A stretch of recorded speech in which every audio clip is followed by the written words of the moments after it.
स्वागत है आपका एक बार फिर से भारत समाचार के हमारे इस खास कार्यक्रम में जो आधारित है कानाफूसी गपशप और चर्चाओं पर। तो चलिए शुरू करते हैं पावर सेंटर।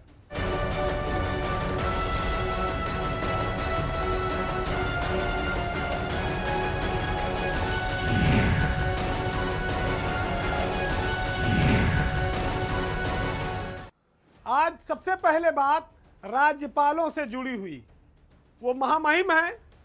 अभी कुछ दिन पहले देश के कई राज्यों के राज्यपाल बदल दिए गए हैं, जिसमें दिल्ली, बिहार, बंगाल, बहुत सारे राज्य शामिल हैं। कहने को कुछ राज्यपाल अपना कार्यकाल पूरा करके हटे हैं, तो कुछ राज्यपालों को आधे समय बाद ही इधर उधर कर दिया गया है। लेकिन जब बात राज्यपालों की आती है तो आपका ध्यान बरबस ही उत्तर प्रदेश की ओर चला जाता है, जहां पर इस समय राज्यपाल हैं आनंदीबेन पटेल। आनंदीबेन पटेल का जो कार्यकाल है वो 2024 में पूरा हो चुका है, लेकिन वो लगातार अभी इस पद पर कंटिन्यू कर रही हैं। आप सभी जानते हैं कि राज्यपाल का जो कार्यकाल होता है वो 5 साल के लिए ही होता है। वैसे संवैधानिक व्यवस्था में यह कहा गया है कि राष्ट्रपति की इच्छा जब तक हो तब तक कोई भी व्यक्ति राजभवन में रह सकता है। यानी कि राज्यपाल का जो पद है वो राष्ट्रपति के प्रसाद पर्यंत पर है। वो निर्भर करता है कि राष्ट्रपति उसको कब तक रखते हैं। यूपी की राज्यपाल आनंदीबेन पटेल जुलाई 2019 में आई थी और जुलाई 2024 में उनका कार्यकाल समाप्त हो गया। अब हम जुलाई 2026 की ओर बढ़ रहे हैं, यानी कि लगभग 2 साल का समय होने वाला है और वो लगातार राज्यपाल बनी हुई हैं, यानी कि उनके कार्यकाल का ये 7वां साल चल रहा है। यूपी में उनकी जगह कोई नया राज्यपाल अब तक तैनात नहीं हुआ। वो उत्तर प्रदेश के इतिहास में सबसे लंबे समय तक राज्यपाल रहने का रिकॉर्ड बना रही है।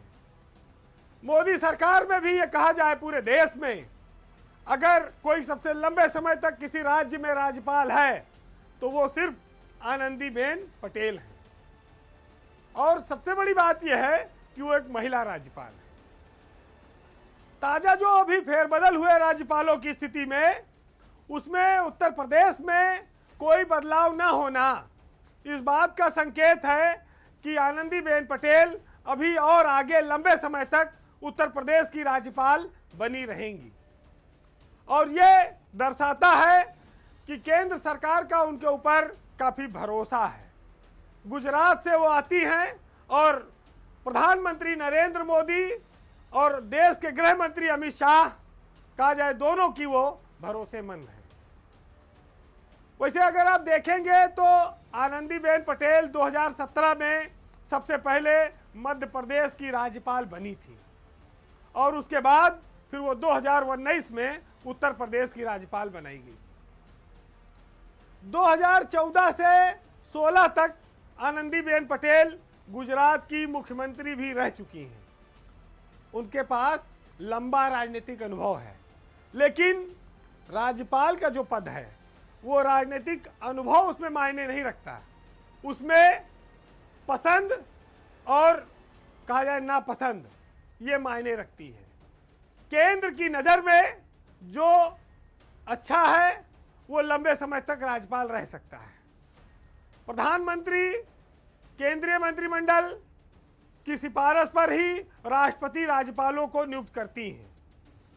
तो स्वाभाविक है कि बीजेपी की सरकार में आनंदीबेन पटेल महिला राज्यपाल के तौर पर हैं और उत्तर प्रदेश में सबसे लंबे समय तक राज्यपाल रहने का उन्होंने रिकॉर्ड बना दिया है।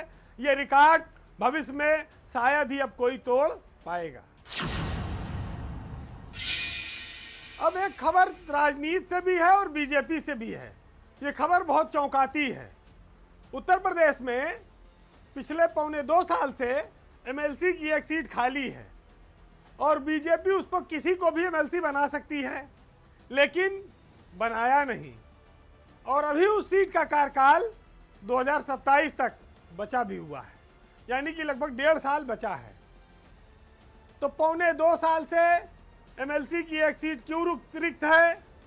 विधान परिषद में बीजेपी का बहुमत है, शायद इसलिए उसे कोई चिंता नहीं है कि अपने मेंबरों की संख्या बढ़ाई जाए। मामला है जितिन प्रसाद का। जितिन प्रसाद उत्तर प्रदेश में विधान परिषद के सदस्य थे। जब वो पीलीभीत से 2024 में लोकसभा का चुनाव लड़े, चुनाव जीत गए, तो वो केंद्रीय मंत्री बना दिए गए। उनके केंद्रीय मंत्री बनने के बाद से यह सीट रिक्त घोषित कर दी गई। लेकिन आज 1.25 साल का समय होने जा रहा है, ना तो सरकार को और ना ही बीजेपी के शीर्ष नेतृत्व को इस ओर किसी का ध्यान है कि यहां पर किसी कार्यकर्ता का समायोजन किया जाए। जितिन प्रसाद केंद्र में मंत्री बन चुके हैं, वो सांसद हैं, उनका इस्तीफा भी हो चुका है, सीट रिक्त है, लेकिन देखिए आप कि किसी के खाते में नहीं आ रही है। 2021 में जितिन प्रसाद को गोपाल अंजान के साथ, संजय निषाद के साथ इस पर मनोनीत किया गया था। 2021 में एमएलसी बनाया गया था। संजय निषाद भी बने उन्हीं के साथ और गोपाल अंजान भी बने हैं। 2022 में एमएलसी होते हुए वो पीडब्ल्यूडी के मिनिस्टर बने उत्तर प्रदेश में, और पीडब्ल्यूडी मिनिस्टर रहते 2024 का लोकसभा का चुनाव पीलीभीत से जितिन प्रसाद लड़े। बीजेपी ने उनको टिकट दिया और जब वो चुनाव जीत गए तो उनको केंद्र में मंत्री बना दिया गया। ये सब घटनाक्रम हुए 2 साल के लगभग होने जा रहा है और जितिन प्रसाद की एमएलसी की सीट अभी भी खाली है। उनका कार्यकाल सितंबर 2027 तक बचा है, लेकिन बीजेपी ने इस रिक्त सीट पर किसी को भी मनोनीत नहीं किया, उस कोटे से किसी को विधान परिषद नहीं भेजा। अब आप सोचिए कि एक कार्यकर्ता परिषद में जा सकता था, लेकिन किसी ने ध्यान नहीं दिया। चुनाव आयोग को विधान परिषद सचिवालय ने इस बात की जानकारी भेज दी कि सीट रिक्त है, लेकिन ना तो चुनाव आयोग न ही बीजेपी की ओर से कोई पैरवी हुई कि इस सीट पर चुनाव करा दिया जाए। जितिन प्रसाद एक तरफ केंद्रीय मंत्रिमंडल में काम कर रहे हैं, दूसरी तरफ उत्तर प्रदेश में उनके नाम पर जो सीट थी वो रिक्त पड़ी हुई है। अगर आज बीजेपी विधान परिषद में अल्पमत में होती तो वह इस एक सीट के लिए कब का चुनाव करा चुकी होती, मनोनयन करा चुकी होती। लेकिन इस समय विधान परिषद में भी बीजेपी का बहुमत है, इसलिए एक आध सीट खाली रहा है, उसको इसकी कोई चिंता नहीं है। पार्टी कार्यकर्ता किस फोरम पर ये बात रखें वो ये भी नहीं समझ पा रहे हैं, क्योंकि कई बार हक की बात कहने को विद्रोह माना जा सकता है, नाफरमानी माना जा सकता है। राष्ट्रीय पार्टियों में अनुशासन के नाम पर लोग मुंह बंद किए रहते हैं, लेकिन बात तो बाहर आती ही है, दर्द भी बाहर आता है। जो लोग दावेदार हैं वो ये मानते हैं कि अगर हमें ना किसी को एक सीट तो मिल जाती है, खाली रखकर सरकार को क्या फायदा हो रहा है। एक कार्यकर्ता माननीय बन जाता, लेकिन देखिए यही है कि जब पेट भरा हो तो दूसरे की भूख का एहसास नहीं होता। ये सियासत है, जहां एक एक सीट की मारामारी होती है, वहीं एक वक्त ऐसा है कि एक आध सीट खाली रह जाए तो कोई फर्क नहीं पड़ रहा है। अब अगली खबर उत्तर प्रदेश की ब्यूरोक्रेसी से। यूपी सरकार में महत्वपूर्ण पदों पर जो बैठे अफसर हैं, उनके बीच अचानक से एक फैसले की वजह से हलचल बहुत तेज हो गई है। यूपी में शीर्ष स्तर पर जो अफसर इस समय मौजूद हैं, उनको केंद्र सरकार ने बुलावा भेजा है इंपैनलमेंट का। भारत सरकार ने अभी एक गजट जारी किया है डीओपीटी ने, जिसमें यूपी के 6 आईएएस अफसरों को केंद्र में सचिव पद पर इंपैनलमेंट घोषित किया गया है। मतलब कि भारत सरकार में वो सेक्रेटरी रैंक में अब आ गए हैं, और जब वो आना चाहे यूपी से तो यहां पर सबसे बड़ी कुर्सी उनका इंतजार कर रही है। हर आईएएस अफसर का यह सपना होता है कि वह भारत सरकार में सचिव के पद तक पहुंचे। अब जब ये सपना पूरा करने का मौका आया है तो कई अफसरों के मन में दिल्ली जाने के लिए उधेड़ बूंद चल रही है, क्योंकि दिल्ली अगर जाते हैं तो यूपी में कई सारे महत्वपूर्ण पद छोड़कर जाना पड़ेगा। जिन अफसरों का इम्पैनलमेंट हुआ है उसमें से 3 पहले से दिल्ली में मौजूद हैं और 3 उत्तर प्रदेश में हैं, और ये जो तीनों उत्तर प्रदेश में हैं इनमें से एक भी जाने की स्थिति में नहीं है। हालांकि भारत सरकार में सचिव बनने का मौका है, लेकिन यहाँ पर ऐसी पोजीशन पर हैं वो कि यूपी का मोह छोड़ नहीं पा रहे हैं। जो इम्पैनलमेंट आया है उसमें 1993, 1994 और 1995 बैच के 6 आईएएस अफसरों को केंद्र सरकार ने सचिव स्तर पर नामित कर दिया है, जिसमें सबसे बड़ा नाम उत्तर प्रदेश के मुख्यमंत्री योगी आदित्यनाथ के जो अपर मुख्य सचिव हैं संजय प्रसाद का है। इसके साथ 95 बैच में ही संतोष कुमार यादव हैं और भुवनेश कुमार भी हैं। संजय प्रसाद इस समय ब्यूरोक्रेसी के शीर्ष पर हैं। वैसे भारत सरकार का सचिव भी शीर्ष पद है, लेकिन जिस समय जिस पोजीशन में संजय प्रसाद हैं उसके आगे सचिव का पद छोटा हो जाता है। वो भारत सरकार नहीं जाना चाहेंगे।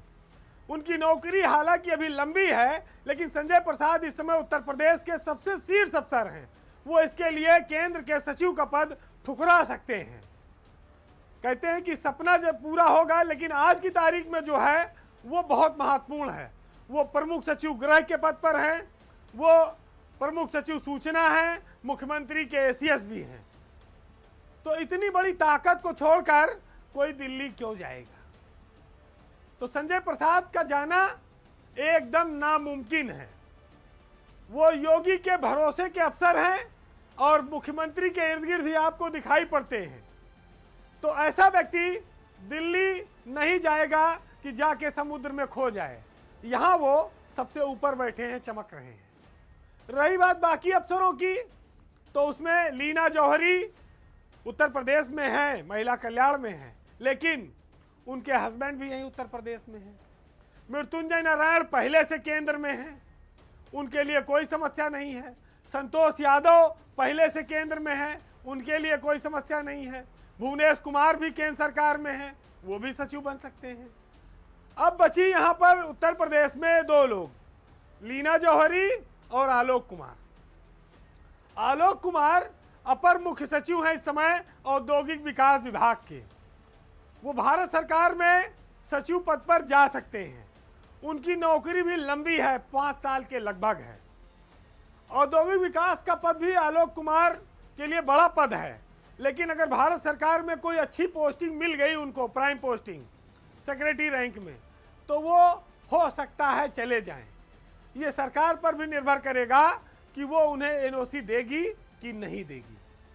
आलोक कुमार 1993 का बैच है, नौकरी 5 साल है, अपर मुख्य सचिव औद्योगिक विकास है। इस समय उनके कंधों पर उत्तर प्रदेश में इन्वेस्टमेंट से लेकर इंडस्ट्री को बढ़ाने की बड़ी जिम्मेदारी है। लेकिन अगर 1 साल 2 साल बाद आलोक कुमार को भारत सरकार में कोई बड़ा ऑफर मिलता है तो वो इसके लिए तैयारी कर सकते हैं, हामी भर सकते हैं। 2030 तक उनकी नौकरी है, तो वो साल 2 साल बाद भी अगर सेंटर में जाना चाहेंगे तो उनके पास बहुत अवसर हैं। अभी 2026 का मामला चल रहा है। दूसरी बात लीना जौहरी की है। लीना जौहरी थोड़े समय पहले ही सेंटर से वापस आई हैं यूपी में। उनके पति पार्थसारथी सेन शर्मा हैं, जो इस समय बेसिक शिक्षा में अपर मुख्य सचिव हैं। वो भी थोड़े समय पहले ही वापस आए हैं यूपी में, साल भर पहले। और अब इन दोनों का वापस दिल्ली जाना संभव नहीं है। तो ऐसा लगता है कि यूपी में जो 3 अफसर हैं ये तीनों न जाएंगे, और जो दिल्ली में 3 हैं वो तीनों वहीं पर सेक्रेटरी का पद ले लेंगे, वो यूपी भी नहीं आना चाहेंगे। तो मामला बराबर हो गया। लेकिन जिसकी नौकरी लंबी है उसके लिए एक अवसर है, चाहे संजय प्रसाद हैं, चाहे आलोक कुमार हैं, चाहे लीना जौहरी है। अगर ये साल 2 साल बाद कोई ऐसी स्थिति बनती है कि वो शीर्ष पर नहीं रह पाते हैं, तब भी उनकी नौकरी 2-3 साल रहेगी और वो दिल्ली के लिए रवाना हो सकेंगे।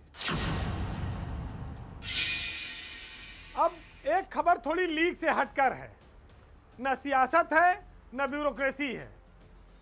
चूंकि वो एक बहुत बड़ा शायर हुआ, बहुत बड़ी शख्सियत हुई, पूरे देश और दुनिया में उसका एक नाम हुआ, उसको लोग आज भी फिराक गोरखपुरी के नाम से जानते हैं।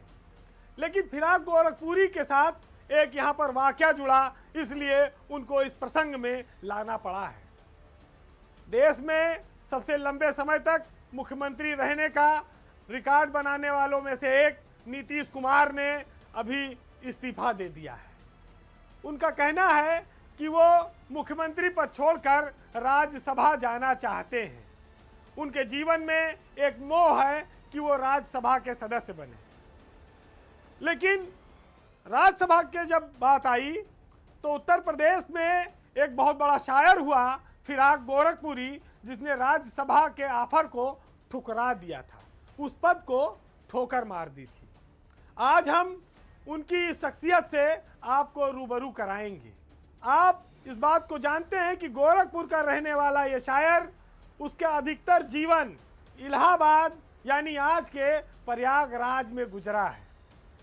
इलाहाबाद में वह अंग्रेजी के प्रोफेसर थे और 27 सालों तक उन्होंने बच्चों को अंग्रेजी पढ़ाई है। अंग्रेजी का प्रोफेसर, उर्दू का महान शायर, लाजवाब शायर, और कहा जाए एक ऐसा व्यक्ति जिसने देश के सत्ता शीर्ष को छुआ और प्रधानमंत्री से लेके प्रधानमंत्री की कई पीढ़ियां तक उनका सम्मान करती रही, उनको ऑफर पे ऑफर देती रही, लेकिन उन्होंने कोई ऑफर नहीं लिया और कहते हैं कि रिटायर होने के बाद वो उनको पेंशन तक नसीब नहीं हुई। ऐसा क्यों हुआ? क्योंकि विश्वविद्यालय ने उनको परमानेंट नहीं किया था। फिराक गोरखपुरी के बारे में खाली इतना ही नहीं है। फिराक गोरखपुरी 1916 में पीसीएस अफसर थे, यानी कि डिप्टी कलेक्टर रह चुके थे। लेकिन जब गांधी जी का आंदोलन शुरू हुआ तो वो उनसे प्रभावित हो गए देश की आज़ादी के आंदोलन में, और उन्होंने अपनी डिप्टी कलेक्टर की नौकरी छोड़ दी, स्वतंत्रता संग्राम की लड़ाई में कूद पड़े थे और 1920 में वो जेल गए और 1.5 साल जेल में रहे। तो आप ये देखिए कि आज के ज़माने में जो नेता बड़ा बड़ा बयान देते हैं कि सियासत में हम तो सेवा करने के लिए आए हैं। सियासत को जो लोग जनसेवा का माध्यम कहते हैं, उसी जनसेवा की खातिर फिराक गोरखपुरी ने उसी समाज की खातिर अपना घर फूंक कर तमाशा देखा, उजाला पैदा किया ताकि दूसरे लोग उस उजाले में आगे बढ़ सके, तरक्की कर सके। और इस जिम्मेदारी को, इस खुददारी को उन्होंने अपने अंतिम सांस तक ओढ़े रखा। उनके अंदर स्वाभिमान इतना था कि उन्होंने कभी किसी के आगे हाथ नहीं फैलाया। 1972 में उनको ज्ञानपीठ पुरस्कार दिया गया और जब मंच पर वो इस पुरस्कार को लेने गए तो 1 लाख रुपए की सम्मान राशि को उन्होंने यह कहते हुए लौटा दिया कि यह पैसा उन गरीब बच्चों की पढ़ाई और शिक्षा पर खर्च करिए जो अपनी फीस नहीं दे पाते, जो लोग किताब नहीं खरीद पाते। फिराक के जीवन के यही इतने पहलू नहीं हैं। उससे बड़ा पहलू अब आता है जब इंदिरा गांधी प्रधानमंत्री बनी और उन्होंने अपने पिता के दोस्त यानी जवाहरलाल नेहरू के दोस्त फिराक गोरखपुरी के पास खुद चलकर आई और कहा कि हम आपको राज्यसभा भेजना चाहते हैं। उन्होंने इसका प्रस्ताव मिलकर दिया, लेकिन फिराक गोरखपुरी ने राज्यसभा जाने का प्रस्ताव ठुकरा दिया। अपनी गरीबी, अपनी मुफलिसी के बावजूद उन्होंने कभी कोई लाभ का पद, कोई राजनीतिक पद स्वीकार नहीं किया। यहाँ तक कि वो कर्ज में कई बार डूबे रहे। अपनी बहनों की शादी करने के लिए उन्हें अपना पैतृक घर भी बेचना पड़ा, लेकिन उन्होंने कभी किसी के आगे हाथ नहीं फैलाया। उनकी आत्मकथा है मेरी जिंदगी की धूप छांव, उसमें ये सारी बातें लिखी हैं। आज के दौर में फिराक जैसे त्याग की आप किसी नेता से शायद ही उम्मीद कर सकते हो। 1982 में उनका निधन हो गया। इसी 3 मार्च को उनकी पुण्यतिथि थी, जो बताती है, याद दिलाती है कि उनके जीवन के साहित्यिक ही नहीं, कठिन और मुफलिसी के जो दौर रहे, उन पहलुओं को हमको आज ये उचित समय है याद करना चाहिए। भारत में फिराक गोरखपुरी जैसे मशहूर शायर कोई ऐसा पैदा नहीं हुआ। यह इस देश का दुर्भाग्य है कि जो विचारों और चरित्र से इतना बड़ा व्यक्ति रहा हो, उसका जीवन अभावों में गुजरा, कष्ट में गुजरा, कर्ज में गुजरा। और फिराक ही नहीं, इस देश में ऐसे कितने शायर रहे जिन्होंने समाज को रास्ता दिखाया, बलिदान किया, जेल काटी, तकलीफें सही, लेकिन समाज उनको लौटाकर वो सम्मान नहीं दे पाया, सिर्फ तालियां बजाता रहा। चाहे फिराक गोरखपुरी हो और चाहे अदम गोडवी हो, जो रामनाथ सिंह के नाम से भी जाने जाते हैं। फिराक हमारे बीच नहीं है, लेकिन जो लोग आज सदनों में जाने के लिए बड़ी बड़ी कुर्बानी की देने की बात कहते हैं, वो उनके जीवन के इस पहलू को देखें कि जिसको सब कुछ हासिल हुआ और वो हर सब कुछ ठुकराता चला गया, हर जगह लौटाता चला गया। ऐसा व्यक्तित्व, ऐसे विचित्र लोग आज के ज़माने में मिलना बहुत कठिन है। शायद ही कभी कभी लोग, ऐसे लोग धरती पर आते होंगे। जिन लोगों ने फिराक को देखा होगा वो शायद बहुत खुशकिस्मत भी होंगे। फिलहाल आज के पावर सेंटर में इतना ही। जाते जाते हम अदम गोडवी साहब की उस रचना के साथ आपको छोड़ जाएंगे, जिसमें आज की सरकारें सब कुछ अच्छा होने की, मौसम गुलाबी होने की बातें कहती हैं, लेकिन गोडवी की शायरी भी समाज को आईना दिखाती है, समाज के सबसे निचले तबके के दर्द को बयां करती है। तो सुनिएगा कि 100 में 70 आदमी फिलहाल जब नासाद है, तो दिल पर हाथ रखकर कहिए, देश क्या आज़ाद है। और कोठियों से मुल्क के मेयार को मत आंकिए, असली हिंदुस्तान तो फुटपाथ पर आबाद है।